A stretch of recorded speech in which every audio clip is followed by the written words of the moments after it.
순장님들 안녕하세요. 네, 저는 선교사 지망생 이윤영 목사라고 합니다. 네, 기도 많이 해주시면 좋겠습니다. 이번 주에는 VIP를 초대하여 진행하는 열린 다락방으로 진행합니다. 소중한 VIP 분들이 다락방으로 초대를 받게 될 텐데 전체적으로 어떻게 진행이 되는지 구체적으로 말씀을 드리기 전에 많은 사람들이 사랑의 교회와 온누리 교회에 비해서 이렇게 비교를 하는 경우들이 간혹 있는 것 같습니다. 목사님들도 그러시고 사랑의 교회가 온누리 교회에 비해서 선교가 약하다 이런 말씀을 가끔씩 하실 때가 있습니다. 물론 온누리 교회가 열심히 선교하는 것은 도전을 받을 만하다고 생각합니다. 그런데 그렇다고 해서 저는 사랑의 교회가 선교에 약하다고 생각하진 않습니다. 왜냐하면 저는 다락방 모임이야말로 최고의 선교라고 생각하기 때문입니다. 다락방에 나온 순원들의 삶에 깊숙하게 들어가서 함께 말씀을 나누는 것, 이 자체가 그 사회에 영향력을 끼칠 수 있는 최고의 가치이고 방법이라고 생각하기 때문에 저는 진짜로 다락방 자체가 선교적이라고 생각합니다. 그래서 저는 정말 우리 순장님들께서 가장 큰 선교를 담당하고 계신다고 생각합니다. 다락방에서 말씀을 나누면서 변화되는 모든 순간들, 직장인들이 변화되고 가정이 변화되고 자녀들이 은혜를 받고 생명력을 누리는 그 모든 시간들 자체가 저는 가장 큰 선교라고 생각합니다. 그런 마음으로 목양 사역을 담당했고 그런 마음으로 다락방을 섬겨왔다고 저는 스스로 생각하고 있고 저만 생각하는 것이 아니라 많은 분들이 그렇게 생각하고 있다고 저는 믿습니다. 그래서 옆에 있는 우리 순장님들에게 이렇게 격려해 봐 주시면 좋겠습니다. 가장 큰 선교를 담당하고 계십니다. 사실 이것은 저의 생각뿐만이 아니라 우리 이인호 목사님 말씀을 들은 것처럼 사도행전 2장에 나오는 초대교회의 원래의 모습 그 자체이죠. 잘 아시는 대로 사도행전 2장 42절, 44절부터 47절까지의 말씀을 보면 사도의 가르침을 받아 떡을 떼며 기도하기에 힘썼던 다락방의 모습이 나옵니다. 초대교회의 모습이죠. 기쁨과 순전한 마음으로 모이고 하나님을 찬미하고 그 모습 자체가 많은 백성들에게 칭송을 받으면서 하나님의 사람들이 더 많이 생겨나고 선교의 역사가 전진되었던 것처럼 말입니다. 사실 다락방 자체가 성경적으로 보았을 때 선교의 DNA 그리고 전도의 DNA가 있는 것입니다. 선교 따로, 전도 따로, 다락방 따로가 아니라 우리가 지금 하고 있는 이 모든 일들이 사실은 전인적인 선교, 전인적인 전도를 하고 있는 것이죠. 좀 부담되나요? 그래서 이번에 우리가 열린 다락방을 진행하기를 원하는데요. 진행하실 때 너무 부담 갖지 마시고 VIP를 그냥 우리 모임에 초대한다 이렇게 생각하시고 진행해 주시면 좋겠습니다. 먼저 열린 다락방 지침서를 보시면 제가 간단하게 나눌게요. VIP를 품은 분들 중에 1인 한 사람을 초대하는 것을 목표로 해주시고 최소 그 모임에 2명 정도 이상이 참석해 주실 수 있으면 좋을 것 같습니다. 한 명이 오면 그 한 분이 조금 부담이 많이 될 것 같아요. 그죠? 그래서 2명 이상은 올 수 있도록 초대해 주시고 다락방 준비 사항 중에 환영, 간식, 선물, 간증, 말씀 우리 순장님들께서 이 모든 것들을 적절하게 고려해 주셔서 상황에 맞게 준비해 주시면 되겠습니다. 특별히 4번에 열린 다락방 모임 순서를 보시면 환영 인사, 간단한 다과 담소, 자기소개, 찬양, 대표기도, 간증, 그리고 나눔지, 선물 전달, 더 사랑의 교회 소개, 축복송, 식사 순으로 이렇게 진행하면 되겠습니다. 특별히 시작 전에 준비하실 때 순원들과 어떻게 준비해야 할지 자세하게 가이드라인을 드렸습니다. 참고해 주시고요.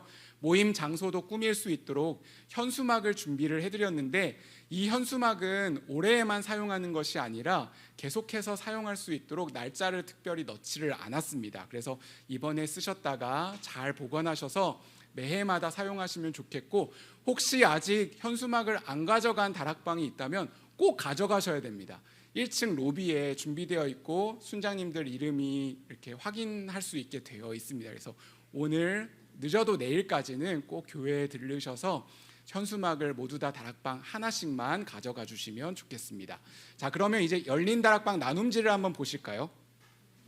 나눔지를 보시면 처음에 환영 인사를 우리 순장님들께서 하시면서 앞에 있는 다과를 간단하게 나누시면서 우리 VIP가 왔으니 순원들 자기소개도 시켜주시고 이번에 찬양곡을 최대한 쉬운 곡으로 준비를 했습니다. 축복합니다. 아주 먼 옛날 뭐 이 둘 중에 하나 고르시거나 아니면 찬송가도 가장 보편적으로 많이 아는 찬송가를 선정해 주셨습니다. 그래서 그렇게 찬송가도 불러주시고 너무 찬송이 어색하다 그러면 이번 열린다락방에는 생략을 해주셔도 되겠지만 의외로 찬송을 하면서 마음이 열리는 경우가 많습니다. 찬송가도 불러주시고 순원 중에 간단한 대표 기도를 하셔도 되고 순장님이 간단하게 해주셔도 되겠습니다. 그리고 순원 중에 간증자를 정하셔서 간단히 5분 미만으로 간증문을 읽어주시고 내가 만난 예수님에 대해서 함께 나누는 시간을 나눠주시면 좋을 것 같습니다. 그리고 나눔지를 진행하는데 좀 편하게 하실 수 있도록 이번에 만들었습니다. 먼저 아이스 브레이크를 보시면 여기에 가로축이 있고 세로축이 있죠. 세로축은 행복 지수입니다. 그래서 가운데 0을 중심으로 위로 올라가면 행복한 순간, 그리고 밑으로 떨어지면 좀 힘들었던 순간을 나누는 것입니다. 그래서 이걸 나눌 때 다 나눌 수는 없고 점을 찍어서 예를 들어서 저 같은 경우는 20살 때 이인호 목사님을 안산동산교회 대학부 수련회 때 만났습니다. 그러면 저 위에 플러스 25 딱 찍고 실제로 그때 이인호 목사님 사랑의 교회 대학부 교역자셨는데 저희 안산동산교회 수련회 강사로 와주셨어요. 그래서 화이트보드에 화이트 셔츠 입고 막 열강을 해주셨고 그때 제 아내도 있었는데 그때는 사귈 때는 아니었지만 제 아내가 엄청 방황을 많이 하고 있을 때였습니다. 대학교 1학년 여름방학 때 1학년 때 초반에 엄청 방황을 많이 하고 있을 때 이인호 목사님을 만나서 그 방황을 끝낸 행복지수 저 위에죠. 저 위에. 네, 그래서 이런 식으로 근데 또 힘들었던 때도 있잖아요. 이따가 시편 23편을 나눌 텐데 내가 가장 사망의 음침한 골짜기를 지나갔던 것 같았던 가장 어려웠던 순간 간단하게 점을 몇 개 찍으셔서 그걸 나중에 이렇게 선을 이으면 인생 그래프가 완성이 됩니다. 그리고 그거를 한 분당 5분 미만 정도로 여기에 너무 많은 에너지를 쏟으실 필요가 없을 것 같습니다. 그래서 이거는 마음 열기 정도로 진행이 되는 거니까 특별히 VIP가 오셨으니까 우리의 인생을 간단하게 나눌 수 있는 그런 시간으로 마련을 해보았습니다. 그런데 제가 생각해봤어요. 부부다락방 중에 지금 막 30명씩 모이는 부부다락방도 있거든요. 이걸 인생 그래프 전체 다 하긴 너무 어렵겠죠. 그래서 우리 순장님들의 센스가 필요합니다. 꼭 이대로 안 하셔도 됩니다. 그냥 간단하게 나누셔도 될 것 같아요. 그래서 여기에 너무 많은 시간을 할애하지는 마시고 그리고 이렇게 아이스 브레이크를 한 다음에 이어서 시편 23편 1절부터 6절을 같이 읽어보면 좋을 것 같은데요. 시편 23편은 다윗 하면 우리 믿지 않는 분들도 알 겁니다. 이스라엘의 왕 그리고 골리앗과 싸웠던 가장 유명한 성경 인물 중에 한 명이죠. 그 다윗을 소개해 주시고 이 다윗이 어떻게 고백했는지 시편 23편 1절부터 6절까지 저와 여러분이 같이 교독해 보면 좋겠습니다. 제가 1절 읽을게요. 여호와는 나의 목자시니 내게 부족함이 없으리로다. 그가 나를 푸른 풀밭에 누이시며 쉴만한 물가로 인도하시는도다. 내 영혼을 소생시키시고 자기 이름을 위하여 의의 길로 인도하시는도다. 내가 사망의 음침한 골짜기로 다닐지라도 해를 두려워하지 않을 것은 주께서 나와 함께 하심이라. 주의 지팡이와 막대기가 나를 안위하시나이다. 주께서 내 원수의 목전에서 내게 상을 차려주시고 기름을 내 머리에 부으셨으니 내 잔이 넘치나이다. 내 평생의 선하심과 인자하심이 반드시 나를 따르리니 내가 여호와의 집에 영원히 살리로다. 아멘. 네, 이렇게 말씀을 같이 읽는 겁니다. 이 나눔지로 같이 교독하면서 읽거나 다 같이 읽어주시고 그리고 1번 질문 우리 1교구부터 8교구까지 한번 읽어주겠습니까? 시작. 다윗은 하나님이 나의 목자이기 때문에 부족함이 없다고 고백하고 있습니다. 부족함이 없다는 말은 더 이상 바랄 것이 없다는 말입니다. 당신은 어떤가요? 당신의 삶에 대해 부족함이 없고 더 이상 바랄 것이 없다고 말할 수 있나요? 만약 다윗처럼 고백할 수 없다면 그 이유가 무엇인가요? 네, 이 1번 질문은 1절부터 3절까지의 말씀에 대한 나눔입니다. 다윗은 여호와 하나님이 나의 목자이실 때 나에게 부족함이 없습니다. 이렇게 고백하고 있는 것이죠. 다윗도 목동이었던 거 아시죠? 목동이었기 때문에 목자라고 하는 것이 어떤 의미인지 너무나 잘 아는 다윗이었을 것입니다. 그런데 하나님이 나의 목자가 되어 주실 때, 그리고 그 인도함을 받을 때 우리는 부족함이 없다, 그렇게 고백하는 것이죠. 필립 켈러라고 하는 목동 출신의 목사님이 계십니다. 이 필립 켈러는 실제로 8년 동안 목동에 일을 했습니다.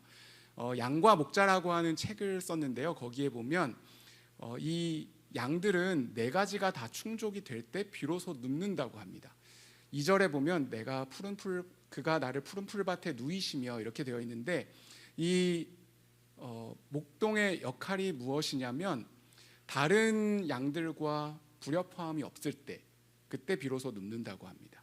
그리고 해충으로부터 자유로울 때, 그리고 워낙 양들이 겁이 많기 때문에 두려움에서 완전히 벗어날 때, 그리고 또 하나 중요한 것이 배가 부를 때, 이 넷 중에 하나라도 충족이 되지 않으면 결코 양들은 눕지 않는다고 거기에 나와 있습니다. 근데 그가 나를 푸른 풀밭에 누이신다, 그리고 쉴 만한 물가로 인도해 주신다. 3절에 보면 영혼을 소생시켜 주신다. 그 하나님과 함께 인도함을 받을 때 우리는 부족함이 없습니다, 이렇게 고백할 수 있다는 것이죠. 사실 그 누구도 인생에서 부족함이 없는 인생은 없죠. 다 부족합니다. 그래서 이 VIP 분에게 이 질문을 같이 나누는 게 참 의미가 있다고 생각합니다. 순원에게 먼저 질문을 할 수도 있고 순자님께서 먼저 나눠주실 수도 있을 텐데, 혹시 부족함이 느껴질 때는 언제인가요? 이런 질문을 하시는 것이죠. 그리고 2번 질문 같이 한번 읽어보겠습니다. 이번엔 9교구부터 몇 교구까지죠? 제가 16교구까지 같이 한번 읽어보겠습니다. 시작. 다윗은 가장 위대했던 왕 중에 한 명이었습니다. 그럼에도 불구하고 사절을 보면 사망의 음침한 골짜기로 다녔던 순간들이 있었습니다. 5절을 보면 원수도 많이 만났습니다. 그럼에도 불구하고 두려움에 빠지지 않고 안위하심을 경험할 수 있었다고 합니다. 그 이유는 무엇일까요? 네, 그 이유가 무엇일까요? 여기 4절에 보면 해를 두려워하지 않을 것은, 그 다음 핵심이 나오는데요. 주께서 나와 함께 하심이라. 하나님의 함께 하심을 경험한 것이죠. 다윗은 사망의 음침한 골짜기 같은 그런 순간들을 많이 지나왔습니다. 여러분도 인생 그래프를 그리면서 내 인생에서 가장 밑바닥인 순간, 그때가 사망의 음침한 골짜기 같은 인생이죠. 다윗은 왕으로 수많은 전쟁을 겪으면서 수많은 원수도 만났습니다. 근데 주님은 어떤 분이신가요? 그 원수의 목전에서 기름을 부으시는 신실하신 주님이시죠. 그 주님과 함께 걸어가면 사망의 음침한 골짜기도 두려워하지 않고 능히 돌파할 수 있고, 원수의 목전에서도 하나님의 은혜를 경험하게 되는 것이죠. 그래서 이번의 포인트는 하나님의 함께 하심입니다. 그리고 중요한 건 3번 질문인데요. 우리 3번 질문은 다 같이 한번 읽어보겠습니다. 시작. 오늘 시편 23편의 마지막 6절을 보면 하나님께서 예비하신 영원한 여호와의 집이 있다고 말씀합니다. 당신은 여호와의 집에 영원히 거할 것이라는 믿음이 있나요? 영원한 여호와의 집에 들어갈 수 있도록 은혜를 주시는 분은 누구이신가요? 네, 영원한 집, 영원한 하나님이 예비해 주신 우리가 거할 처소가 있다는 것을 6절에서 나눌 수 있는데, 영원에 대해서 이렇게 생각해 볼 수 있을 것 같아요. 지금 이 순간, 그리고 우리의 짧은 인생, 근데 거기서 끝나는 것이 아니라 우리의 인생이 끝나면 가야 할 영원한 하나님이 예비해 주신 집이 있는데, 거기에 어떻게 갈 수 있냐 하는 것이죠. 그런 믿음이 있나요? 그리고 은혜를 주시는 분은, 영원한 여호와의 집에 들어갈 수 있도록 은혜를 주시는 분은 누구인가요? 누구이시죠? 네, 요한복음 10장 14절 15절 우리 같이 한번 읽어보면 좋을 것 같습니다. 앞에 자막이 있는데요. 같이 읽어보겠습니다. 시작. 나는 선한 목자라. 나는 내 양을 알고 양도 나를 아는 것이 아버지께서 나를 아시고 내가 아버지를 아는 것 같으니 나는 양을 위하여 목숨을 버리노라. 네, 저는 이 말씀 너무 좋아하는데요. 예수님이 친히 말씀해 주시는 것이죠. I am. 헬러 원어로 보면 에고 에이미, 나는 이것이다 말씀하시면서 요한복음 6장에서 나는 세상의 빛이다, 요한복음 8장에서 나는 세상의 떡이다, 요한복음 11장에서 나는 부활이요 생명이다, 요한복음 14장에서 나는 길이요 진리요 생명이다, 요한복음 15장에서 나는 포도나무고 너희는 가지다. 그 말씀 중에 이 요한복음 10장 예수님이 자기 자신을 가리켜 뭐라고 말씀하시나요? 나는 선한 목자다. 나는 선한 목자다. 그래서 나는 양을 안다.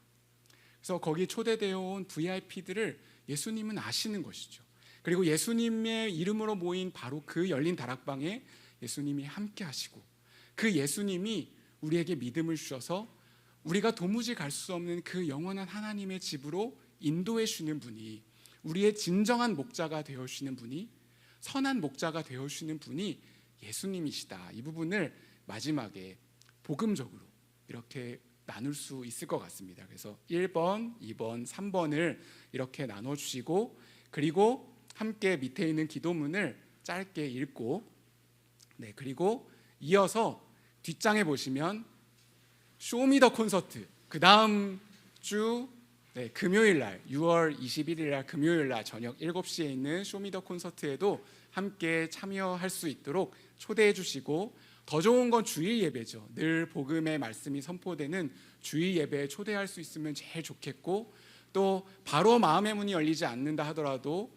가을에 있을 행복축제에 초대할 수 있도록, 그래서 쇼미더 콘서트, 주일 예배 혹은 행복축제에 초대되어서 나올 수 있도록 우리 순장님들께서 이끌어 주시면 좋을 것 같습니다. 그리고 마지막에 분위기가 괜찮으면 우리 VIP 분에게 같이 잘 설명을 해주셔서 우리 현수막 앞에서 같이 찰칵 사진도 찍어주시고, 그 사진을 우리 교구 교역자분들에게 같이 보내주셔서 이렇게 진행되었습니다라고 알려주시면 너무 감사할 것 같습니다.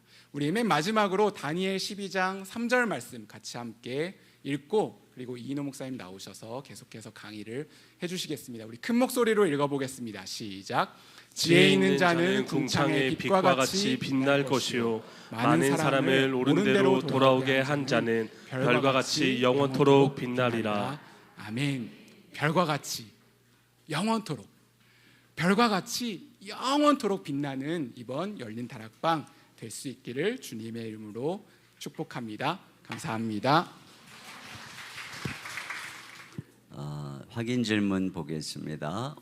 오늘 스데반의 설교와 순교는 종교와 복음의 싸움의 절정입니다. 하나님은 특정 장소가 아닌 당신의 선택하신 백성들이 있는 그곳을 거룩한 곳으로 삼으십니다. 하나님의 거룩한 백성이 되는 것은 우리의 행위가 아닌 오직 예수 그리스도로 말미암는 하나님의 은혜입니다. 율법과 성전을 중시했던 이스라엘의 실상은 말씀이 아닌 우상을 숭배하는 자들이었습니다. 자기로 똘똘 뭉친 종교 생활을 그치고 거듭남의 은혜를 사모해야 합니다. 자, 첫 번째 패러그래프 1조에서 5조까지 읽습니다. 시작. 스데반의 설교는 종교와 복음의 결별을 선언하고 선교의 기초를 마련한 설교입니다. 첫 번째 포인트는 거룩한 것이 장소인가 사람인가 하는 것입니다. 스데반은 하나님이 아브라함에게 메소포타미아에서 나타나시고 애굽에서 요셉과 그의 백성들과 함께 하셨음을 말합니다. 모세에겐 광야에서 나타나셨고 그 광야에서 이스라엘 백성들과 함께 하셨습니다. 하나님은 당신의 언약의 백성들이 어디에 있든지 그곳에 함께 하십니다. 땅과 장소가 아니라 하나님이 함께 하시는 그의 백성이 바로 거룩한 성전입니다. 네, 당신은 어떤 장소, 건물만이 거룩한 곳이고 명당이며 어떤 특정 사람, 단체, 기관, 공동체만이 거룩하다는 생각에 묶여있던 적은 없습니까? 미신적인 측면에서도 뭐 어느 땅, 어느 날짜 이런 것에 매여 있기가 쉽죠. 그래서 뭐 점치면 뭐 동쪽으로 가라, 뭐 서쪽으로 가라, 뭐 거기 가면 귀인을 만나다, 뭐 이런 식의 이야기들을 종종 하죠. 그런데 우리가 신앙을 잘못 가지면 이런 미신적인 신앙이 되기가 쉽습니다. 그래서 하나님이 우리와 함께 어디든 우리와 함께 하신다는 생각을 가지기보다는 그분이 인도하는 어떤 땅, 어떤 곳, 또 어떤 사람에 초점을 두는 것이죠. 이것이 물론 하나님께서 우리를 어디로 뭐 인도하시고 그럴 수 있겠죠. 그러나 중요한 것은 거기서 내가 하나님과 함께 할 때 복이 되는 것이지, 그리고 그것이 우리의 사명지가 되는 것이지, 뭐 거기가 명당이고 뭐 거기가 복을 받는 것이고, 여러분 우리는 그런 데서 벗어나야 하는 것이죠. 그래서 우리가 이런 신앙을 잘못 가지게 되면은 어떤 특정한 땅, 성전, 어떤 특정한 교회, 특정한 목회자, 어떤 특정한 어떤 뭐 기도의 사람, 이런 데 이제 묶이는 거예요. 그래서 두려워하는 것이죠. 그런데 실제적으로 이러한 성도들이 많아요. 그리고 목사님들 잘못된 또 이런 가르침을 가르치는 사람들은 마치 우리 교회에만 하나님이 계신 것처럼, 자기만 하나님의 종인 것처럼, 너희가 이곳을 떠나면 뭐 다리가 부러지고 자녀가 잘못될 것인 것처럼 이런 식으로 은근한 두려움과 협박을 주는 이런 사람들이 의외로 많아. 이게 왜 이렇게, 이게 종교적인 그 것의 실체인 거예요. 종교. 항상 이런 것으로 사람을 묶어두려고 하고, 예루살렘이 그런 거죠. 거기만이 거룩하고 자기들만이 거룩하고. 근데 여러분 이런 부분에서 묶여 있는 사람들이 굉장히 많아요.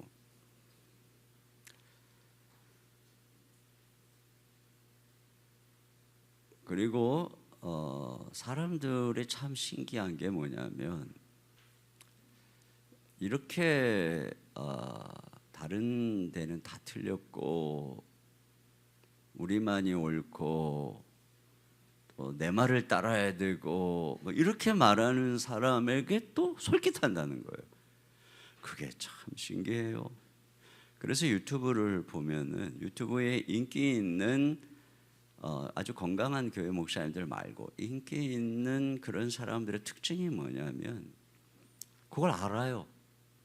그래서 그 가려운 데를 탁 긁어주면서 다른 사람들 다 틀렸다, 이단이다 그러면서 마치 자기만이 옳은 것처럼 막 얘기하는, 목소리를 높이는 이런 사람들이 의외로 많아요. 그리고 거기다가 정치적인 이슈까지 더해가지고 어떤 한 부류에게 마음에 맞게.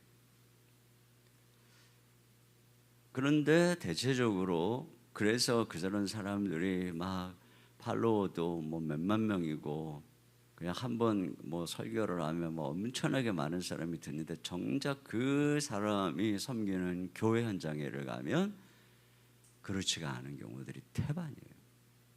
그러니까 이게 제가 느끼는 건 뭐냐면 유튜브가 지금 거짓 선지자의 온상이 돼버렸어요. 이게 왜 그러냐면 주님이 그랬거든요. 진짜 선지자인지 아닌지는 열매를 보아야 한다고. 그 사람의 말이 아니라 열매가 중요하다고 그랬거든요. 열매라고 하는 게 뭐예요? 그 사람의 성품이고 그 사람의 삶이죠. 그 공동체예요, 그 교회. 근데 이게 열매거든요. 근데 이걸 볼 수가 없잖아요, 유튜브에서는. 그 사람 말만 듣는 거잖아요.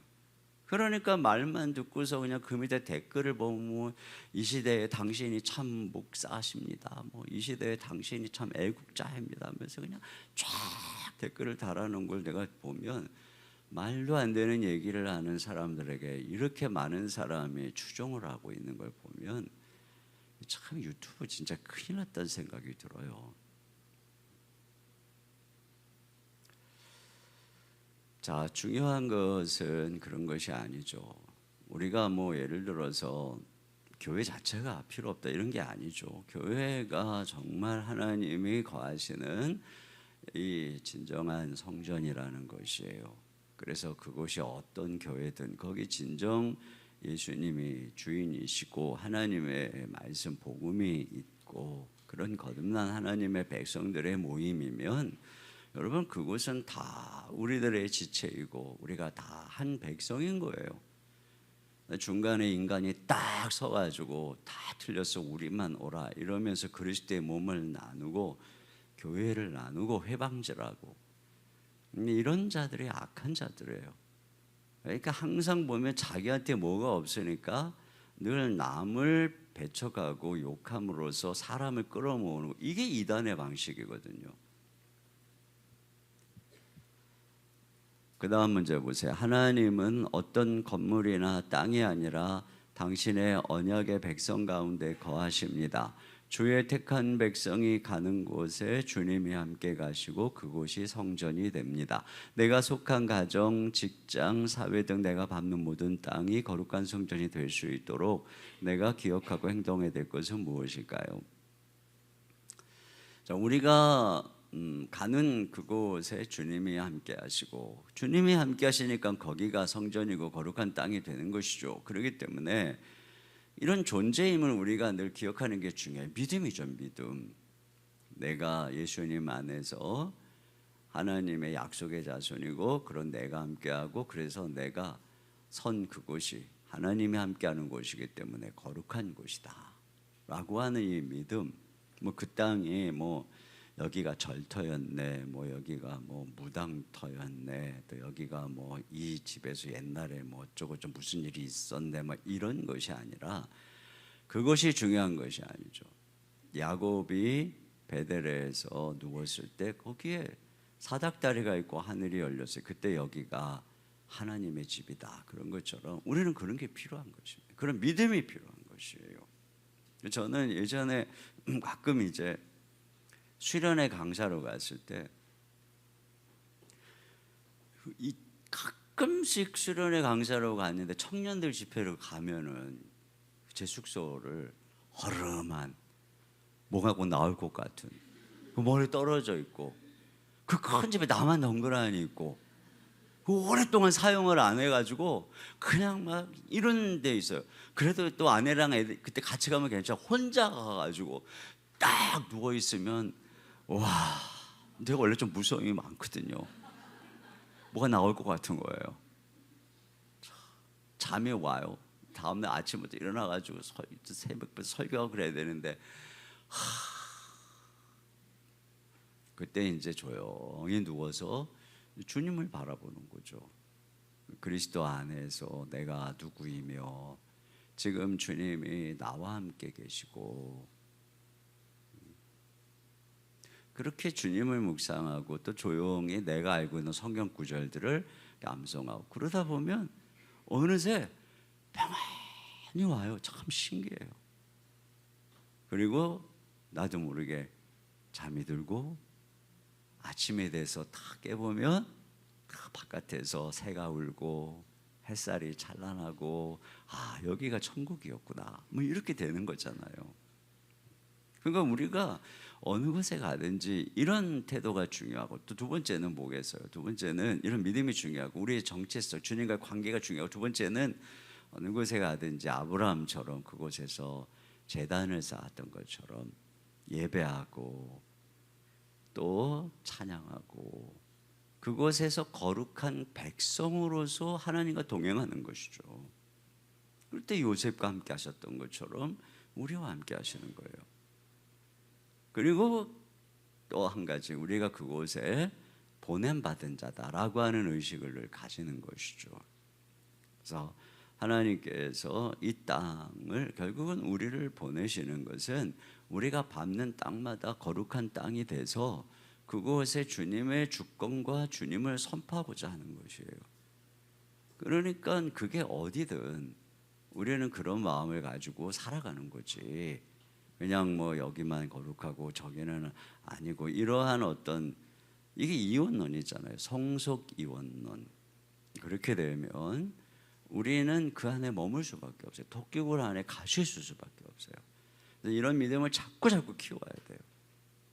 두 번째, 자, 패러그래프를 6조에서 10조까지 읽겠습니다. 시작. 스데반 설교의 두 번째 포인트는 거룩한 백성이 되는 것은 행위인가 은혜인가 하는 것입니다. 아브라함이 행위나 혈통이 아닌 약속으로 백성이 되었습니다. 이처럼 약속이신 예수님을 믿음으로 주의 백성이 되는 것입니다. 그 약속을 위해 보냄받은 요셉 안에서 이스라엘이 애굽에서 보호받고 번성합니다. 이처럼 예수님 안에서 교회는 이 세상에서 보호받고 번성합니다. 또한 그 약속을 성취하기 위해서 모세를 구원자로 보내 그들을 애굽에서 해방시키셨습니다. 이처럼 하나님은 우리의 구원자로 예수님을 보내주셔서 죄 아래서 해방하셨습니다. 또한 모세를 선지자로 세워 광야 교회에서 기적과 표적 그리고 율법의 말씀으로 그들을 인도하셨습니다. 이처럼 예수님을 통해 이 광야 같은 세상에 교회를 세우시고 주님이 참 선지자가 되어 생명의 말씀으로 주의 백성들을 인도해 주십니다. 그 어떤 혈통이나 공로가 아니라 오직 예수님 안에서 거룩한 백성이 됩니다. 그 주님이 지으신 주의 백성들인 교회가 진정한 성전입니다. 네, 좀 더 설교의 전체 내용을 핵심적으로 요약을 한 부분입니다.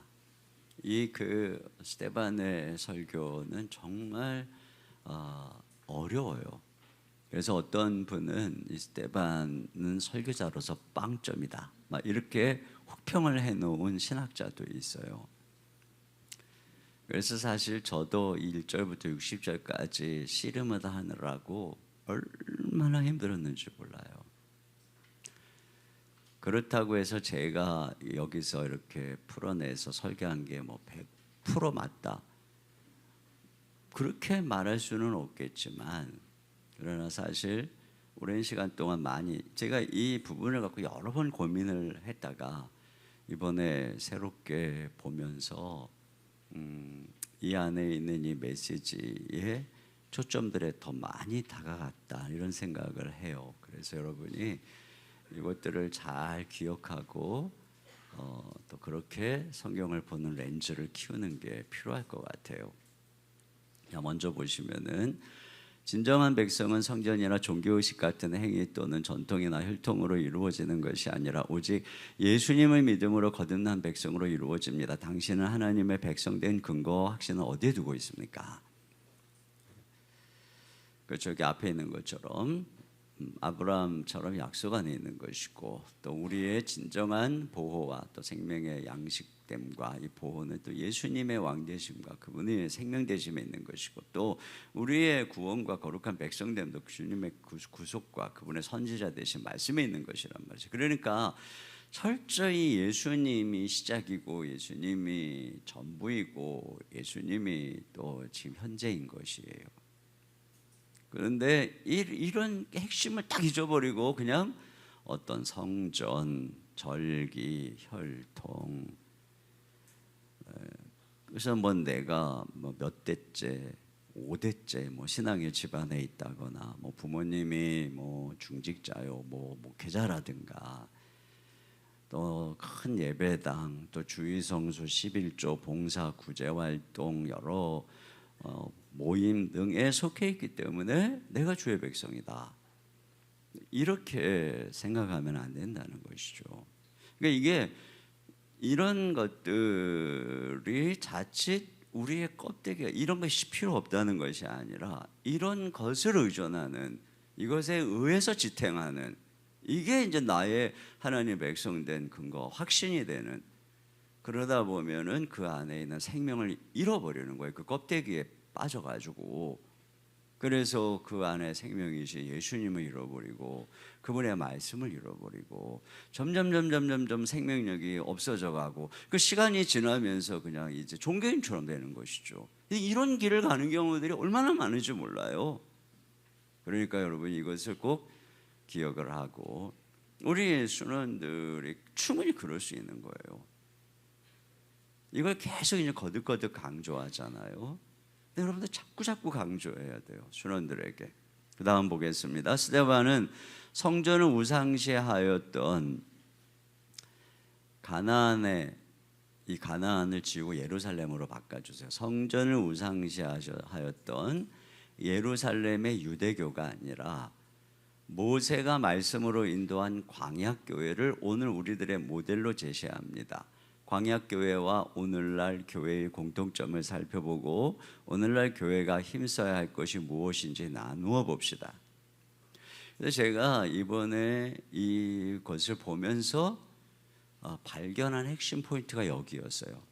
이 광야, 물론 어떤 분은 이제 광야교회 거기에 나오는 에클레시아라고 하는 단어가 그냥 뭐 일반적인 뭐 회중을 가리키는 단어일 수도 있다, 뭐 이런 식으로 주석하고 또 뭐 이런 신학자들도 있습니다. 그런데 에클레시아라고 하는 단어가 사도행전에 몇 번 쓰이지를 않았어요. 근데 그걸 누가가 스데반의 입을 벌려서 쓴다는 건 의도가 있는 거예요. 굉장히 중요한 의도가 있는 거예요. 그러면서 제가 이걸 보면서 처음에는 그냥 넘어갔던 부분인데 정말 제가 한 수십 번을 읽었을 거예요. 이게 뭐 읽어도 참 하여튼 읽고 또 읽고 또 읽고 제가 가지고 있는 신학적 관점을 따라 읽어보기도 하고 저 신학자의 관점을 따라 읽어보기도 하고 이렇게 읽어보기 저렇게 읽어보기도 하고 그러다가 제 눈에 딱 들어온 것이 이 중심이 이거였구나. 광야에서 거기가 교회였다는 것이고 거기서 모세가 이 예수님과 그의 사도들이 그의 이름으로 기적, 기사와 표적을 행하듯이 그가 그렇게 했다는 것이고 거기서 그가 선지자가 돼서 천사로부터 말씀을 받아 말씀을 가르쳤다는 것이구나. 이걸 강조하고 있는 거예요. 그래서 거기 이 사람 모세를 강조하고 있는 거예요. 그리고 그걸 읽으면 그렇게까지 왔으면 이 스데반이 쭉 아브라함부터 시작해가지고 요셉으로 가서 모세로 가서 그랬으면 그 다음에 뭐가 나와야 돼요? 당연히 가나안 땅에 들어가서 다윗 안에서 이룬 그 나라, 이게 약속의 성취라고 말해야 되잖아요. 근데 그렇게 말하지 않는 거예요. 거기까지 딱 얘기하고 가나안 땅에 들어갔는데 거기서 성전을 지었는데 그게 우상이었다. 이렇게 얘기를 끝내버리는 거예요. 그러니까 이거 듣는 그 이스라엘 사람들이 열받는 거죠. 지금 저게 뭐라는 거야? 이렇게 얘기할 수밖에 없는 거예요. 그러니까 돌로 쳐 죽인 거예요. 근데 그걸 하나님이 증언하시는 거죠. 근데 그런 면에서 이게 지금 초점을 가나안 땅에서 성전을 세워놓고 하나님 말씀을 떠나서 우상을 숭배하고 있는 이들을 스데반이 모델로 보고 있지 않는구나. 모델을 어디로 보면 광야교회로 보는 거예요. 거기서 율법의 가르침을 따랐던 바로 그 공동체를 보는 것이고 그것을 오늘날 이 광야와 같은 세상에 우리의 표상으로 보는 것이고 진정한 가나안은 새하늘과 새 땅인 것이죠. 그래서 그것이 어떻게 잘못돼 가고 있는지 이거를 지금 스데반이 고발하고 있는 거예요. 그게 아주 중요한 초점이에요.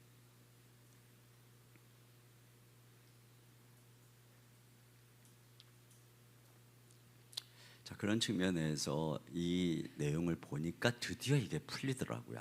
이게 이런 관점이었구나. 그렇다면 광야교회와 오늘날의 교회의 공통점이 무엇이겠는가? 그것은 바로 지금 제가 말씀드린 것처럼 광야교회가 가나안 땅에 들어가기 전 하나님의 백성들의 모임이었던 것처럼 오늘날 광야 같은 세상에 놓여진 교회의 모델이라는 것이에요. 그래서 이 땅에서 저 천성으로 가기 전에 이 땅에서의 교회의 모델을 보여주고 있다는 것이고 광야의 교회가 모세에 의해서 세워진 것처럼 오늘날 교회는 그 모세의 표상인 모세가 가르쳐준 구원자로서의 모세가 가르치는 예수님에 의해서 세워졌다는 것이죠. 죄에서 구원받고 그분의 부활과 십자가의 이 놀라운 기적의 은혜 속에 성령의 능력 가운데 그 이름으로 펼쳐지는 기사와 표적 속에 세워진 것이죠. 그게 지금 우리가 초대교회에서 보고 있는 거잖아요. 또 광야교회가 모세를 통해서 율법의 가르침을 받았던 것처럼 교회는 예수님을 통해 그 율법의 진정한 성취인 복음을 우리에게 가르쳐 주는 거예요. 그래서 여러분이 이런 말씀을 보면서 정말 이 로마서의 복음의 진리가 성경을 쫙 꿰뚫고 있다는 것을 깨달아야 돼요. 다시 말하면은 하나님께서 궁극적으로 이스라엘 백성들을 선택해서 그들에게 율법을 주시고 그 율법을 통해 하나님의 성품을 계시하셔서 하나님 말씀에 순종하는 거룩한 백성을 만들어서 당신의 백성을 삼고자 하는 게 궁극적인 하나님의 구원 계획이었던 거예요. 그런데 그들이 어떻게 됐어요? 모세의 가르침을 어기고 성전을 우상처럼 섬기며 정작 율법을 지키지 않았다는 거예요. 근데 그 역사 속에 선지자들을 계속 보내서 하나님 책망했는데 그들은 선지자를 죽였다는 거예요. 그래서 결국에는 하나님이 이 율법을 진정으로 그들이 사랑하고 지킬 수 있도록 하기 위해서 하나님이 예언하셨던 그 새 언약을 성취하기 위해서 예수님을 보낸 거예요. 그게 선지자들의 최종적 예고였죠. 그래서 예수님이 오셔서 하신 일이 뭐냐? 그분이 오셔서 우리를 죄에서, 로마서에서 공부해요. 우리를 죄를 덮어주시고 의롭다 하실 뿐 아니라 그분이 우리를 죄의 지배 아래서 해방해 주시고 그리고 그분이 우리 안에 거하셔서 율법 남편이 아닌 예수님 남편이 돼서 결국에는 우리 안에 있는 죄를 이기게 하시고 그래서 우리가 진정으로 예수님 안에서 율법을 성취하게 하셨다는 거예요. 그러니까 예수 그리스도께서 이 땅에 오신 목적은 바로 그러한 큰 이스라엘의 역사의 흐름 속에서 새 언약을 성취하는 중보자로 오셨다는 거거든요. 이게 이제 히브리서의 말씀이기도 하고. 그러니까 여러분이 이거를 언제나 머릿속에 집어넣고 있어야 돼요. 예수님 믿고 나 천국 간다. 이게 복음이 아니에요. 그게 복음이 아니라 예수님 믿고 죄 사함 받아서 그 예수 그리스도 안에서 우리가 진정으로 하나님의 율법의 말씀에 순종하는 거룩한 참 백성으로 빚어지는 것. 이게 복음이라는 거예요. 이것이 예수 그리스도께서 우리 가운데 이루시는. 그래서 우리를 하나님께서 죄를 사해 주시고 예수님의 때 의롭다 하시는 것이 시작인 거예요. 시작. 결국은 복음은 여기까지 가는 거죠. 이거를 항상 기억해야 돼요. 지금 바로 그런 관점인 거예요. 그래서 이 관점이 뭐겠어요? 결국은 하나님께서 모세라고 하는 선지자를 세워서 그들을 그 신의 산에서 불 가운데 하나님이 나타나셔서 친히 당신을 율법으로 계시하신 거예요. 그리고 그 모세에게 천사를 통해서 말씀을 주신 거예요. 그러니까 이제 우리가 출애굽기를 보면은 하나님이 직접 그냥 우레와 막 일중에 말씀하시다가 이제 모세를 불러갖고 말씀하셨다고 그러는데 이제 이 뒤에 보면 히브리서도 그렇고 그 사이에 하나님 편에서 천사의 중보자가 있었다는 거예요. 그리고 인간 편에서는 모세가 중보자였다는 것이에요. 그래서 하나님은 천사를 통해서 말씀하셨고 모세가 그걸 들어서 우리한테 전했다는 거죠. 근데 그렇게 이제 그 부분에 대해서 해석을 하고 있어요. 그렇게 해서 결국에는 그 백성들이 출애굽에서 구원받은 백성들이 하나님의 율법의 말씀에 순종하는 백성을 만들어서 그래서 가나안 땅에 들어가서 거기서 우리 하나님이 통치하시고 왕이 되시는 그 나라를 세우는 것이 하나님 궁극적 목적이었던 거예요. 근데 스데반이 뭐라 그러는 거냐면은 그 계획이 틀어졌다는 거예요. 모세가 그렇게 말씀으로 열심히 광야 교회에서 가르쳤는데 이것들이 금송아지를 만들고 광야에서 우상을 섬기다가 정작 가나안 땅에 들어가서는 성막에 제시하는 바 증거막으로서 하나님의 율법의 말씀대로 살아가는 것을 다 무시하고 말씀대로 살지도 않으면서 성전만 의리의리하게 지어놓고 자기들이 거기서 제사 드린다고 하나님이 우리와 함께하죠 이렇게 믿었다는 거예요. 그들이 그러니까 다 우상숭배가 아니냐 이거예요. 무섭죠. 근데 정확하죠. 그러니까 성경이 얘기하고자 하는 핵심이 거기에 있는 거예요. 그래서 결국은 그들이 다 하나님의 율법의 말씀을 어겼다는 거예요. 그런 면에서 하나님 말씀에 순종하게 만드는 분이 예수님이고 이게 복음이라는 거예요. 이게 예수님의 우리 예수 그리스도의 복음의 그런 면에서 여러분이 알아야 되는 거예요. 그게 로마서의 복음의 핵심인 거잖아요. 여러분이 그것을 꼭 기억하셔서 결국은 우리가 여기서 핵심이 뭐겠어요?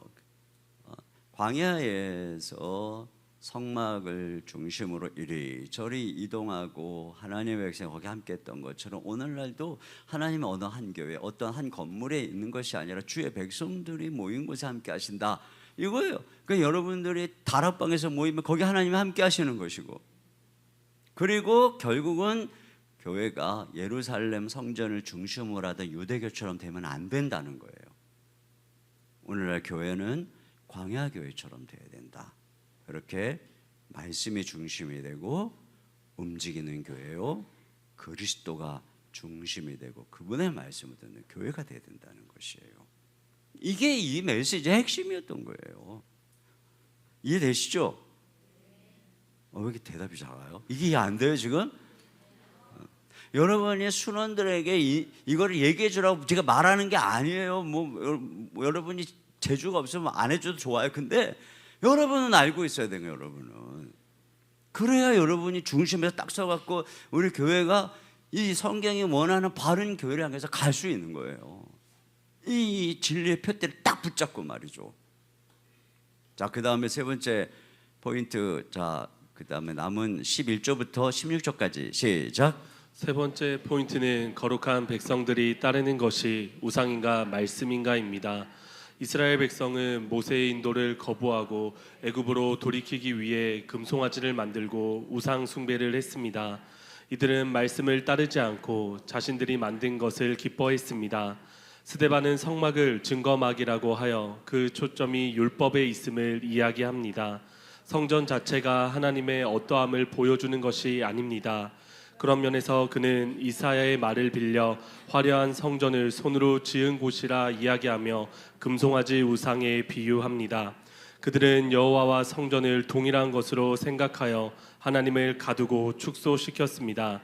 말씀에 순종하면서 성전이 있고 제사를 드린다는 이유로 안전하게 생각하였습니다.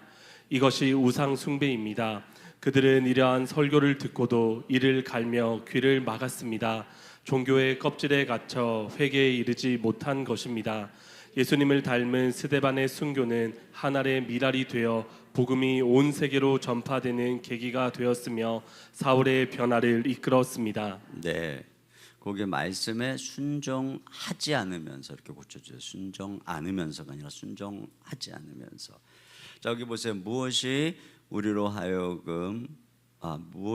하나님을 섬기는 백성이 아닌 금송아지 우상을 섬기는 종교인이 되게 할까요? 우상을 섬기는 종교인들의 특징은 무엇이며 진정한 백성들의 특징은 무엇일까요?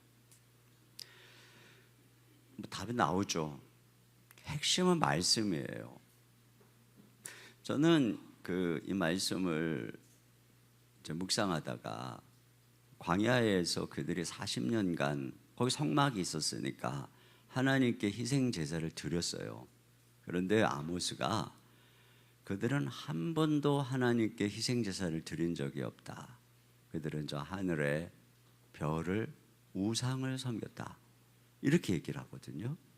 그리고 그것이 가나안 땅에 들어와서도 계속 그랬다는 거예요. 근데 이것이 그 핵심이 뭐라고 얘기를 하는 거냐면은 율법을 어겼기 때문에, 말씀을 버렸기 때문에 하나님을 제대로 알지 못하니까.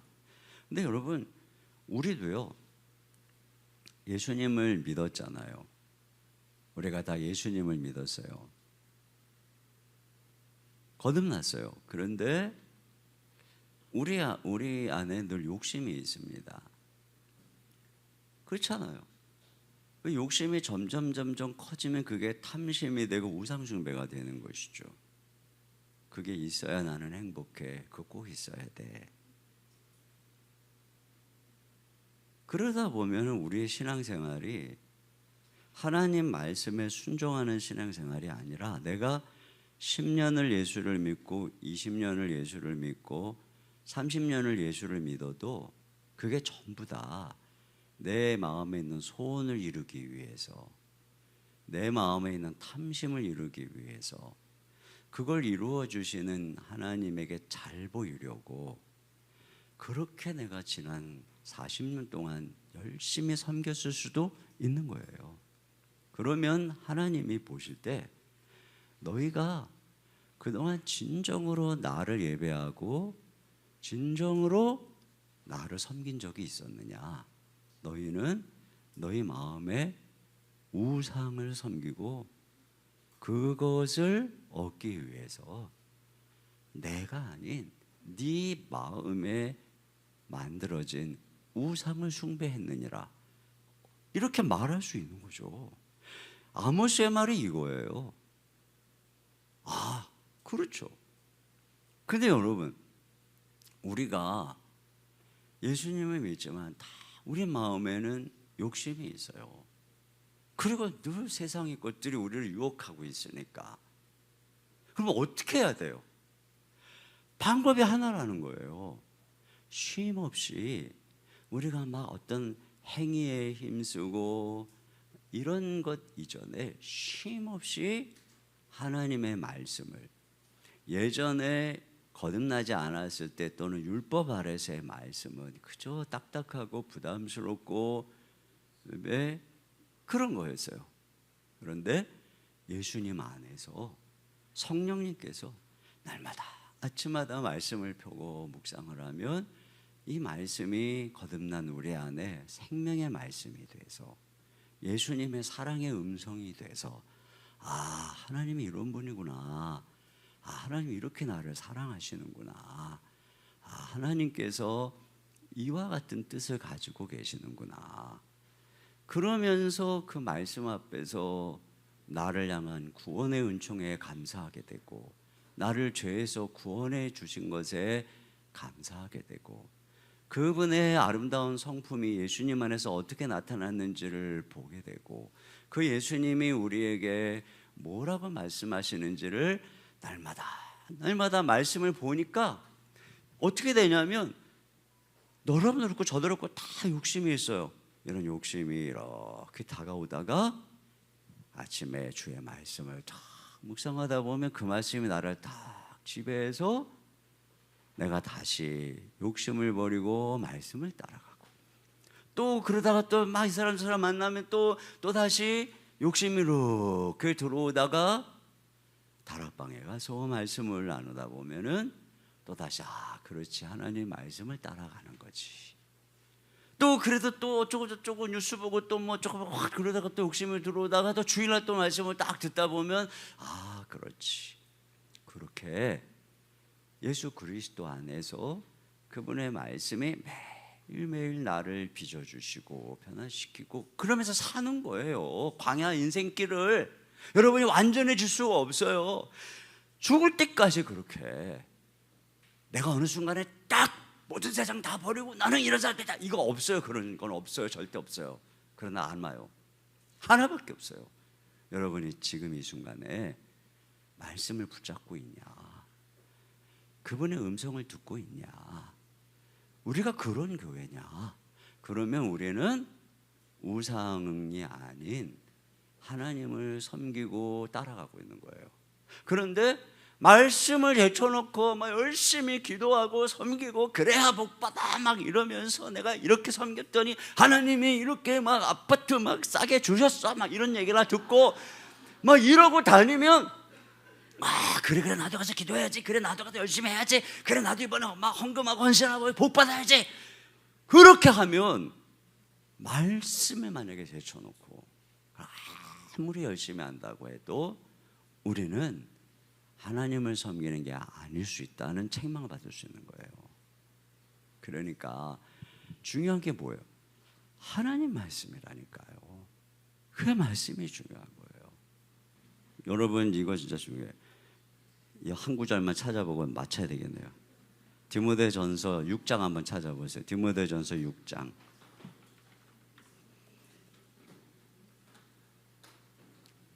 디모데전서 6장 3절부터 4절. 디모데전서 6장 3, 4절. 여기 자막에도 나왔네요. 이거 보세요. 여기 보면 누구든지 다른 교훈을 하며, 잘못된 가르침이죠. 바른 말, 곧 우리 주 예수 그리스도의 말씀과 경건에 관한 교훈을 따르지 아니하며, 저 말씀을 따르지 않으면 어떻게 되냐? 4절에 같이 읽어보겠습니다. 시작. 못하고 변론과 언쟁을 좋아하는 자니 이로써 투기와 분쟁과 비방과 악한 생각이 나며 5절도요. 마음이 부패하여 지고 진리를 잃어버려 경건을 이익의 방도로 생각하는 자들의 다툼이 일어나느니라. 그렇습니다. 그러니까 결국은 우리가 말씀을 따르지 않고 말씀에 창념하지 않으면 우리도 모르게 흘러 떠내려가는 거예요. 이게 생명이에요, 생명.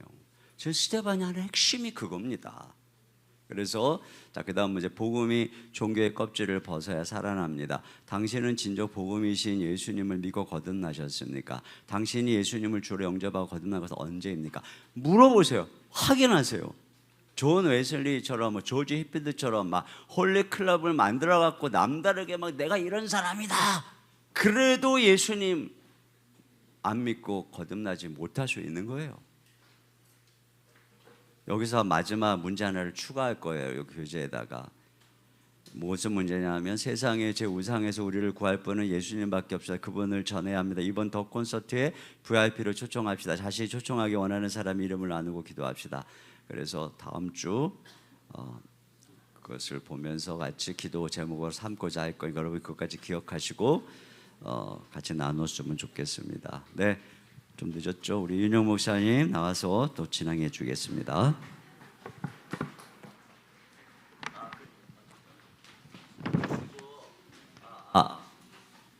그리고 그 기도 제목을 사실 이번 주일에 쓴 기도 제목이 좀 별로예요. 그래서 제가 다시 고쳐가지고 교재에 나눠 드릴 테니까 그 기도 제목을 또 확인하고 그거 가지고 같이 하도록 하겠습니다.